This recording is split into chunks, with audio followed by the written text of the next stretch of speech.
Matagumpay na nasagip ng Philippine Coast Guard District Southern Visayas ang isang mangingisda na namataang palutang-lutang sa karagatan sa tapat ng Lakawan Island, Negros Occidental kahapon January 5. Namata na biktima na matao ng Coast Guard Substation Lakawan habang nagsasakay ng mga stranded na turista patungong Cadiz Viejo Port sakay ng bangkang Jadwana.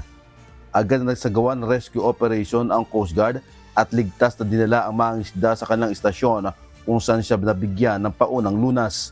Kinilala ang biktima bilang si John Ray Mahusay, 42 anyos mula sa Carles City, Iloilo. Ayon sa kanya, bumaligtad ang kanyang motorbangka noong January 3 habang binabagtas ang dagat sa pagitan ng Bantayan Island at Carles dahil sa malakas na alon at masamang panahon dulot ng amihan. Nagpalutang-lutang siya sa dagat sa loob ng 2 araw.